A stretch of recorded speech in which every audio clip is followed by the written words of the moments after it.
Welcome to the Airedale. I'm Shelby Bishop. On this week's show, we will cover election results, college prep, internet service in Alma, and much more coming up on the Airedale. Directly from the Alma High School News Studio, covering news and sports from where it matters. You're watching the Airedale.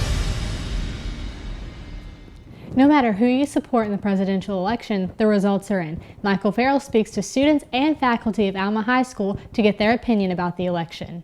The projected outcome of the 2020 United States election is that Joe Biden will take the victory. Earlier last week, we got some school opinions about the two candidates and the election results. Here's what they had to say. The outcome looking so far, it looks like Joe Biden's probably going to take it over and win. But I honestly, I can't tell you. The way it's going bad. I don't know. I mean, right now I guess Biden's winning, but hopefully Trump will win. So, yeah. Now that the election is pretty much decided, here are the opinions about the current results. Well, he is projected to win, yes. But even if that is true, if he does, stuff's going to go down. And, now they got everyone hopes up for Biden winning. And if Trump does win as well, just think of the outburst, the fight that will happen. Trump 2020 ain't over. Like, they think it's just going to be over in the 2020. It's just going to get worse from here. So, it is what it is. I just wish there wasn't so much controversy around the presidential election. I wish that we could get it finalized and move on. There's been a lot of contested races in the past. With COVID, with all the racial tensions, all the issues that have happened in the last year, it's just made it worse because we have an election that's highly contested, that people don't agree with other people. I just wish it'd get over. Whoever's going to be the president, I just wish we would go ahead and we'd know so we can move on. If it's Joe Biden, fine. If it's Donald Trump, fine. I think they both have issues. I'm not really a big fan of either one of them, but I'm going to support whoever's president. No matter what your political beliefs are or the election results, it's always important to realize what will happen in the future with whoever is elected president. This has been Michael Farrell with Airwaves Media, signing off. Vaping has been more of a trend than it ever has been. More and more people are starting to vape due to peer pressure, and Stephen Miller has more on this subject. Vaping has been an issue in public schools and for underage students. Vaping policy at Alma High School. Last year we changed it. The policy now is automatic out-of-school suspension if you're caught vaping anywhere on campus, either in the parking lot or in the building. It's typically a 5-day out-of-school suspension, and then you have the option of, instead of doing the 5 days, you can do a 3-day out-of-school suspension, and you can come back and do 2 days of SDC. And those 2 days that you're in SDC, you can take a Vape Educate course. It costs $20, but it educates students on the dangers of vaping. In order to limit the issue, Alma has set rules for the issue. Okay. The drugs and alcohol policy is a little bit different. Typically, if it's a prescription drug or an illegal substance that's on campus, it's an automatic 10 days out of school suspension. My advice would be to not start using those things. A lot of times you think kids just do that because it's cool, but a lot of times there's already kids at this age who are addicted to using those things, and it's best just to never get started using those things at all. As you heard from Ms. Woods, you shouldn't start vaping, and think about what you're doing before you do it. Fun fact for our viewers, nearly 1 million youth vape users use this product daily, and 1.6 million use this more than 20 times per month. How crazy is that? Voting is often motivated by the party lines plus the political perspective of your friends and family members. Evan Shibley has more about the interesting trend. What truly motivates someone to vote in an election? Their candidate's ethics, future plans, and what they have done in the past are just some of the things that could motivate someone to vote for a specific candidate. Over time, there has been a great divide between the political parties. Some Americans have forgotten their own motivations and started to vote for a specific party or platform rather than on issues that will impact the country. Because when I was growing up in the 70s and the 80s, and I actually became able to vote in 1980, There were the parties, Democrats, Republicans, but they worked with each other very well. Now they don't work together at all. And so people align themselves with one or the other, and they tend to vote for a party and for a party platform instead of voting for issues that will either benefit, or they end up voting for a candidate who supports issues that will not benefit them, but they're so hung up on voting for the party, they still vote for that same person. Some people, especially in this election, have felt as if their vote doesn't matter, and has led to some Americans not voting. When you feel like that, you need to realize that this country has fought many wars, we've lost many lives over that issue of maintaining our freedom and being able to elect people that we want to represent us. So always go vote. One issue that plagues first-time voters is the influence of others. Many first-time voters are heavily influenced by their parents to the point where they aren't voting based on their own opinions, rather on their parents. When I was young, I think I tended to vote the same way that my parents did. I didn't really think that much about the issues. However my parents voted, I tended to vote the same way. I think whatever they felt like was the right thing to do influenced me a lot. Voters have a wide range of opinions and motivations for voting in an election. In future elections, I encourage voters to think over their motivations and vote based on them. This is Evan Shibley with Airedale Media. Thanks for watching. It is so interesting how many people don't research the viewpoints of political candidates. They just seem to fall on the bandwagon and vote for the same around them. Have you realized that your internet has been slowing down lately? Because we have, and Gene Alexander has more about this subject. Internet is a very important part of everyone's daily lives, and a necessity, especially for students and employers here in Alma. So getting better broadband and internet is an absolute must. Well, you know, the internet issue, the broadband issue that we have the survey out for, you know, is looking to try to see what our needs are. We think we know what they are, but we want to make sure that we have a good feel and some data that backs this up. And so what we're looking for is this. We want to make sure that everyone has access to good internet. That means it needs to be reliable. Minimum needs to be 25 down, 5 up. And then that would be like for residential use. And then we also need to look at what we have and don't have in place for some sort of a data grid that businesses can tap into. So we want to have something in place that our local businesses can use currently that is good, reliable, high-speed broadband, and something that we can have in place that will help us in recruiting other business to our area. Getting better broadband and internet also means that students and teachers can get their work done in a more efficient manner. I think for teachers and students specifically, I think it would help with our day-to-day routines. Sometimes we're waiting on our students' Chromebooks to upload, or sometimes our own teacher computers are lagging behind. That takes up time in our class. It affects the time that we feel like sometimes is being wasted, that could be used for our teaching purposes or whatever. So I think that would help with our Chromebooks and our own teacher computers. You know, we have students who still do not have internet in their homes, and so if we were able to get internet in more places around Alma, or just better internet, and they could use or have access to that internet in like local businesses, that would help out probably some of our students as well. You know, on campus here, the students can pull up in the parking lot for those who are remote, and they can use our Wi-Fi for their purposes. But if we could do that more around, I think, our town and our city, I think that would benefit more of our remote students, or students just in general, and even the public here in Alma.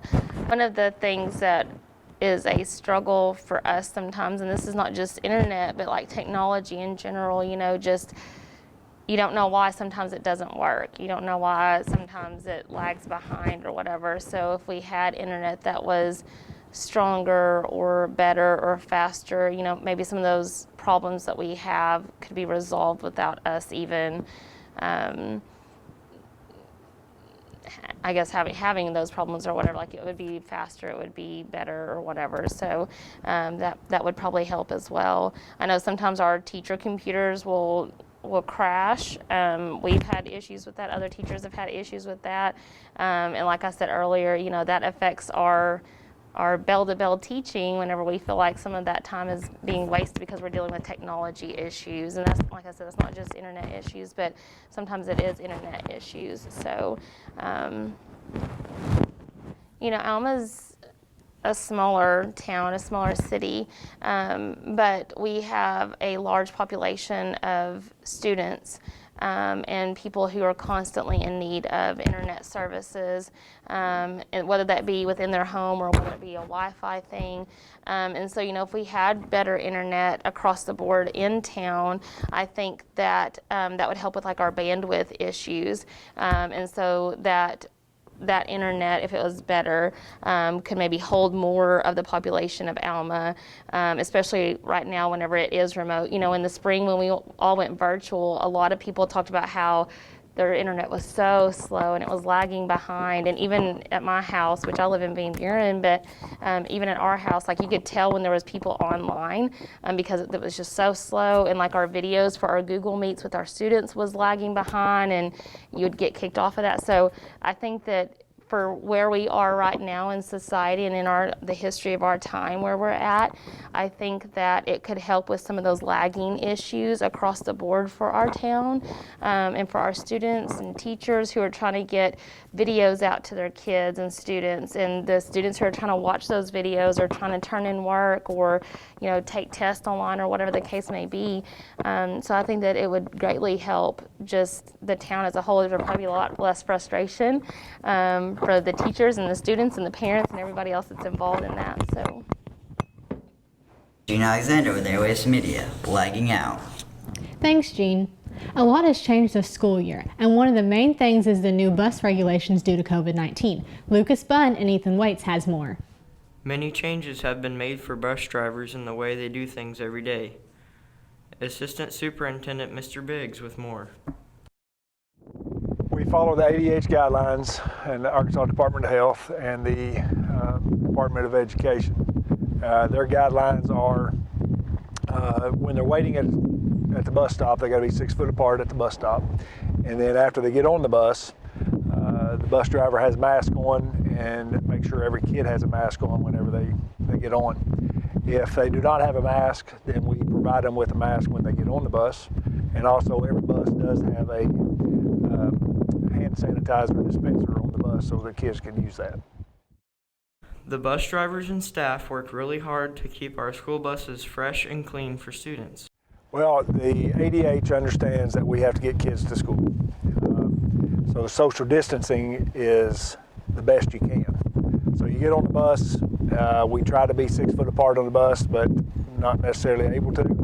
It's kind of like the lunch area. In the rural states, you do the best you can. So we do all we can to have 6 foot apart, but we understand that it might not always happen. We have 3 different areas or ways that we sanitize it. We have a fogger machine that we fog. It just throws out the disinfectant juice. Then we have a mister machine, and then we wipe down the bus seats. We do that twice a day. We do it either right before we take the bus out, and then we do it right when we get back, or they do it first thing in the morning and the last thing at night, either way. But we do spray every bus at least twice a day. Overall, we're doing a good job. I'm proud of our kids and proud of our school bus drivers, and trying to be as safe as we can. For Airwaves Media, I'm Ethan Waits. Thanks, guys. We've had quite a few bad floods, and Zach Miller speaks about how or if they're going to fix the overflooding behind the football field. Flooding is a big problem in the visiting parking lot. With the new construction of the athletic and architecture facility will also come with the fixing of the flooding problem. some of this area is in the floodplain, and everything coming from the north off of the campus comes to this area. And we've got different flood drains here, and we got 3 pumps that pumps it out to the south. But it can't stay up to as much coming off of the north area. And everything that comes off the arena, everything comes down from the football field and the main school, all comes to this area. When the back parking lot floods, there is nowhere for the water to go. So part of the construction is to fix this issue. Well, this is an issue that we know is there. We have decided not to put money into this project as of now because we're fixing to make the major project. So instead of trying to fix a Band-Aid to fix this drainage issue now, we're going to wait and put it with the big construction. I am Zachary Miller from Airways Media. Hopefully with the new athletic building, this will take care of the flood issue. College prep, one of the main things on seniors' minds at the moment, and Evan Sanderson and Joshua Wagley have more. ACT Succeed helps students who are in need of extra college credits. It also helps them to pass the ACT and get a scholarship so parents don't have to pay for college. In mathematics selection, they have concurrent classes, which are college credit classes and high school credit classes. Here in Elma High School, they offer 3 different types: college math, college algebra, and college trigonometry. They prepare you for entering college for some credit beforehand. For most students that have like college algebra and college trig, they'll do that their junior year. Because as a senior they will want to move on to Cal 1 and take AP Calculus as their senior year. For college math, that's generally going to be a senior level class where you have a student that just needs college math and college algebra and then they're finished with math for their degree, so they'll usually take that as a senior. As far as the concurrent level class, I would tell them that probably one of the most important things for them to do generally at the beginning of their sophomore year is to really be planning on taking their ACT so that they get maybe 1 or 2 attempts at it, because for you to have the concurrent credit you have to be college ready, which requires a 19 on your ACT and math and literacy. So if you're considering trying to go to that level while you're here at the high school, you want to take that ACT as early as you possibly can to build that score up. From a mathematics standpoint, every department's a little bit different, but for math here, a student could get as many as 9 credit hours towards their college degree as well. So that's not quite an associate level because it's not a full 2 years, but it would be about 1.5 years if you considered taking 3 credit hours per semester. So in science, I believe you have a little bit more than 9 credit hours, but in math, you can get about 9. So you're almost to the point to where you're at an associate level. The concurrent classes are pre-AP level with GPA level. It is the same. It is a lot of preparation for pre-AP classes that you would need to be successful in college level classes. If you are going to enter college, you might want to partake in ACT Succeed classes. I'm Evan Sanderson for Airwaves Media. Seniors planning on attending college next fall should definitely think ahead about their college careers. Substitute teachers are needed as soon as possible here at Alma, and Zach Millsap and Cooper McIntyre have more on this topic. Many substitutes are needed throughout Alma High School. We need a lot of substitutes right now. In a building this size, we need a lot of substitutes always, because we have about 120 employees. But right now, especially with some teachers being quarantined here and there for the COVID, that needs us extra subs on top of what we usually use. On a light day, I may have 3 people gone, so need about 3 subs. There are days that I'll have around 15 or 20 gone, and we need that many subs, just depending on the day and what's going on. If the need of substitute teachers becomes overwhelming and we don't have enough substitutes at Alma High School, we will have to go to remote learning. Sure, that is a concern that we might at some point run out of substitutes. Right now we've been very lucky. We've had very few teachers actually needed to be on a quarantine, and we've had lots of subs picking up. So we've been really lucky so far, but it is always a possibility, especially when you get into what, cold and flu season, like January, February, when we have a lot of people out sick anyway. So our plan is just to kind of day by day see where we're at and keep us open as long as we can. Every teacher has a different schedule, so if you sub for a teacher, every class will be different. Very different depending on what subject it is. So their day could look very different from class period to class period too, because we have so many different classes. But they come in, they sign in the mornings, and then we have a pretty, detailed lesson plans for a substitute when they come in. So each teacher's may look a little bit different, but it kind of tells them what they're expected to do each class period. If you know someone or if you are interested in substituting, contact Alma High School at 479-632-2162 or email Dr. Stacy Wood at swood@almasc.net. This is Cooper McIntyre for Airways Media. Substitute teachers are needed this year, especially because of coronavirus. If you know anyone who is interested in being a substitute, make sure to have them call the Alma School District. The recent issue with excessive police force and brutality have left many wondering if it is time to reorganize the police force. Lincoln Medlock has more on this contentious issue. Defunding and reforming the police force has been a topic of discussion across the country, and it's no different here in small-town Alma.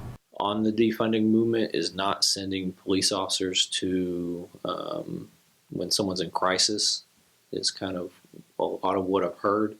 When someone's having a mental breakdown or something like that. What a lot of people don't understand about that is those are inherently dangerous calls where even EMS or a counselor or something like that is going to want a police officer there, because those are actually some of the more dangerous calls we go on, as far as danger to the officer, danger to people, bystanders, and danger to the person that is having the mental breakdown. Police continue training even after they are accepted into the police force. Part of the problem is people don't understand the training we go through. They see that there are minimum requirements to be a police officer, but there's no talk about the continued training that officers go through every year. Our officers go through hundreds of hours of training every year online, in the classroom.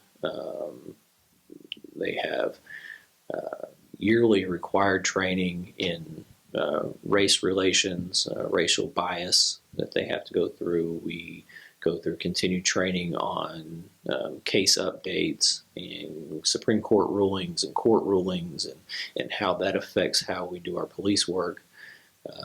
So there's just this continued training that I think a lot of people don't understand. And a lot of times they don't understand that if we do respond to a mental crisis type call or something like that, we're there to keep everybody safe. That's the ultimate goal. EMS is usually the one who's actually speaking with the person. Now, I personally believe that our officers could receive more training on dealing with people with mental illness, and that would be beneficial for those calls. We could receive more race bias training, and that could help with relations. There's lots of things we can do, but none of those things are accomplished by defunding the police. That just makes it harder to train. One of the hardest things we go through is, at this point, is having enough funding to provide training to our officers, the training that they need. Because training is expensive. You have to pay the person's training, you're paying the officer while they're receiving the training, and in most cases you're having to pay another officer to be working patrol for the officer that's out receiving training, because you can't go to training all day and then work all night. So there's a huge cost with training, and I don't think defunding the police would be beneficial to the continued training of a department, or making sure our officers have all the tools and training that they need to go to some of those calls. Police brutality and unnecessary use of force has become a major issue throughout the U.S., and many want to see a change. I think it's you have to understand that that those are hot button topics, And when they happen and it's not a proper use of force, it's a tragic situation. What you run into is you need if there is justice being sought, we need to let that justice be sought. There cannot be a mob mentality of that the officers have to be arrested outside accordance with the law. It needs to be investigated, and if there's a true instance of police brutality, then those officers need to suffer those consequences. So you have to look at it in the grand scheme of things. Although those are tragic, should be dealt with. Those officers should be dealt with. They shouldn't be police officers. That this is not something that is happening every single day all over the country. These are rare instances that need to be dealt with when they happen. This is Lincoln Medlock from Airways Media. With COVID-19 going around, it is more important than ever that you get your flu shot to help prevent the spread of more sickness. Xander Polito and Cameron Parvin have more. Why do we need to get a flu shot during a pandemic that deals with being sick? Our school of thought with the health department is that with COVID being so communicable between people, and there not being a vaccine for it and or any actual, overall effective treatment. I mean, they're trying different things, and some things work for some people and not for others. So with that being said, it's important during flu season to keep yourself from getting the flu, because we know we can prevent flu with flu vaccine, and the potential for dual infection and that being having COVID and flu at the same time is pretty high. So we're trying to even ask people against the flu, which is something we know we can do to help them from having two infections at once, especially because we don't have a vaccine yet for COVID. We have heard stories about COVID, and some say it isn't as bad as the flu. And there are some cases that ended up in death. We asked if there's difference for everybody, and here's what her answer was. It is different for everybody, and again, everybody's perception of discomfort and pain and inconvenience are different. Some people can have a cold and feel like they're, just going to die, and some people can actually have the flu and still, actually try to go to work and things like that, and they shouldn't. But mainly, the people with COVID can be asymptomatic. You know what I mean? They can carry it and actually have it in a positive test and not have a symptom at all. But with the flu, you're pretty much going to have symptoms of the flu. Most everybody will have a headache and a fever and the body aches with the flu. So unlike COVID, where people can have it and have no symptoms, the flu, you're pretty much going to have symptoms with that. As everyone has their own symptoms for COVID-19, we wanted to know if they're doing anything different this year than they did last year, and what are they doing? Well, actually not so much. We have always in Arkansas practiced what we call our medical countermeasures plan, and that's our mass dispensing, our emergency response plan. We did that every year with our big clinics that we would do one day, in October or September rather, that we offered it to the county, either in a drive-up venue or in a walk-in venue, and it allowed us to set up and exercise our mass dispensing plan. So this year we weren't able to do the mass dispensing indoor clinics like we've normally done because of COVID. We didn't want people inside a large facility waiting, for us to give them a shot and possibly expose each other to COVID. So we originally had thought to do a drive-through clinic, and with resources being stretched pretty thin with COVID case investigations, we weren't able to really have the staff it takes and or the volunteers to do even a drive-through clinic. So this year we skipped it and instead are just doing the flu shots in all of the health departments across the state. But we're doing it outside where people just drive up in their car and we go out and ask them, what they need. They fill out the form outside and they get their shot in the car. So we're not giving flu shots inside the health department this year. So that is, different, and that is to keep people spaced out with social distancing due to COVID. For Airwaves Media, my name's Xander. Thank you. Isn't that crazy how one vaccine can make such a big change in the world today? Cyan's kind of sus though. The popularity of a new game called Among Us has went up tremendously, and Damian Hallmark has more on what makes Among Us so popular. Among Us is a short little fun game for people to play on either mobile or computer. It was developed in late 2018 and recently spiked in popularity this 2020. I guess is that you can play with random people, and it's just basically out of your skills to try to figure out who did it and stuff. Basically, I think that's what it is. In Among Us, you can either play as the weird crewmate or the alien imposter. You can't choose at will. It is randomly chosen for you. As an imposter, you are to look around for crewmates and kill them off one by one without being caught and or sussed out. It's because it's got a great fan base. It came out in 2018 and just now got popular in 2020.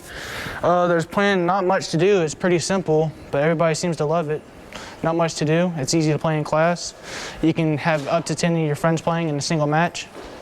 Well, the reason I play Among Us is we were on the Harrison one day, and my football player, my teammates, they were talking about, everybody get on Among Us. And I was like, what's Among Us? And they're like, oh, it's just like, have you ever played the game Clue? And I was like, yeah. It's basically like that. And I was like, oh, okay. So I just downloaded it and tried it out. And when I first became an imposter, I thought it was really, really cool to get to be able to sneak up on people and kill them when they ain't expecting it and stuff. So yeah, that's why. Sussed out. To win as the imposter, you need to fake tasks, sabotage objectives, and kill everyone on board. As the crewmate, you have to walk around completing tasks while trying not to be killed by the imposter. If you're sitting around and you hear someone say "Red Sus," you ought to know that they're playing Among Us. ROTC, Reserves Officers Training Corps. What has Alma's ROTC been up to lately? Brianna Langston has more. NJ ROTC has many good benefits for people who want to join the military. If you join during your 9th grade year and you stay in the program for all 4 years till you graduate, you would have better pay and a better lifestyle and good responsibility. Is ROTC like a big family? Wow, that couldn't have hit the nail more on the head. ROTC is very much a family. I have 3 children of my own, but I have hundreds of children that have been ROTC cadets over the years, and I think of them the same way as my own children. Many of them I like better than my own children. But ROTC is definitely a family. When we have a brand new student who's here their freshman year, and that student's feeling a little nervous about how to get to their classes, about who to sit with in the lunchroom, about getting lost in the school, other cadets step in. Other sophomores, juniors, and seniors step in and make sure that that young cadet is taken care of and fits in and knows exactly where they're going and how they're going to get there. Some cadets join ROTC for many different reasons to help benefit their life and beyond. Mental and physical fitness is a lot different because that is also a benefit, because mental fitness, when I say that, I mean like it helps you keep your grades up, because when you're in an extracurricular activity, your grades are actually going to be higher because you're trying to stay in that extracurricular activity. And when I say physical fitness, I mean we do a lot of PT. Like, I wouldn't say it's too bad, but that's just me speaking. But we do physical fitness to keep you in shape, so you're not always doubting yourself. As you can see, there's many different opportunities for students to join ROTC. I'm Brianna Langston with Airwaves Media. Now over to Zach Miller for Airedale Sports.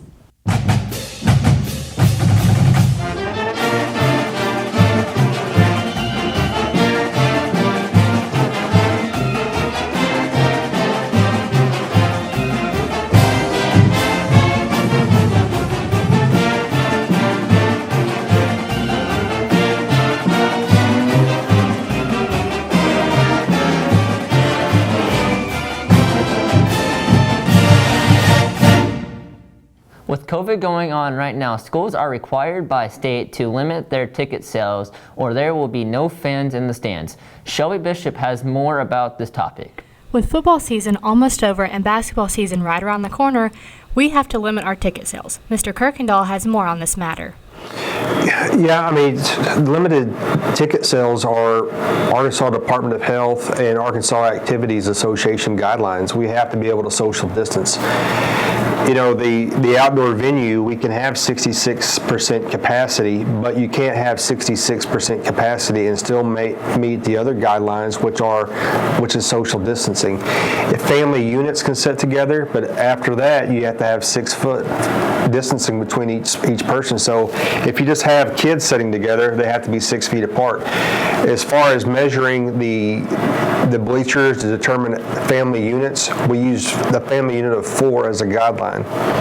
So we did areas where you have sections of 4, and we used 18 inches for a person to sit, and then we made, so times 4, and then we went 6 feet and did it again, and 6 feet and did it again. So there's no perfect system, because you'd have to have a poll to know exactly who was going to be out there. That's why we came up with 1,200 home side seats and then 400 visitor seats.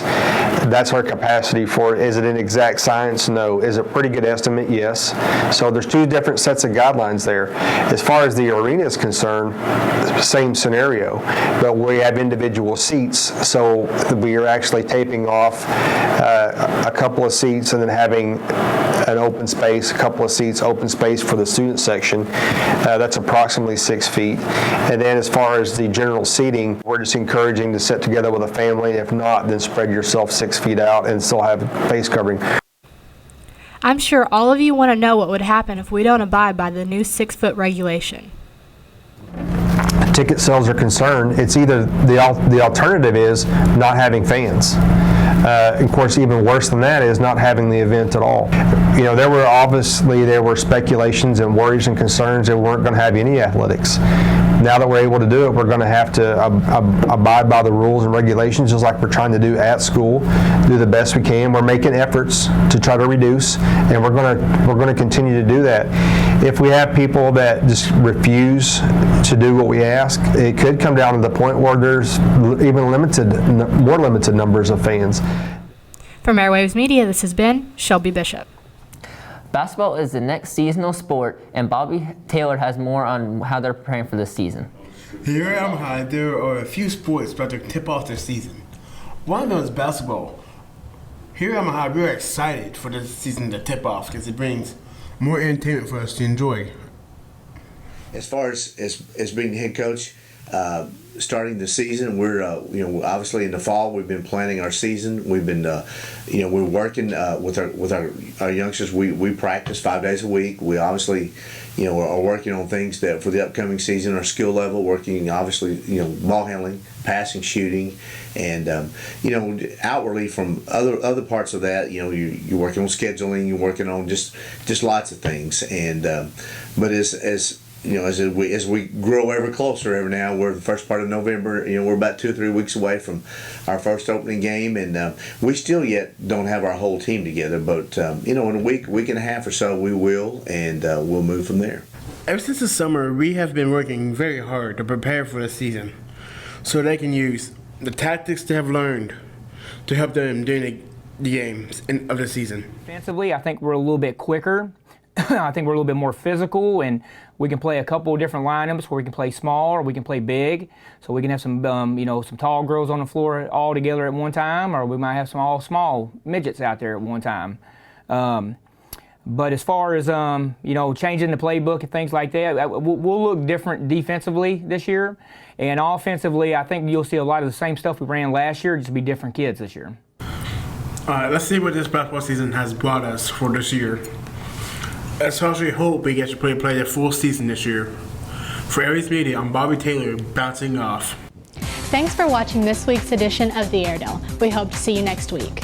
Don't forget to like and subscribe to our channel, and as always, by the wise words of T-Mac, go Airedales.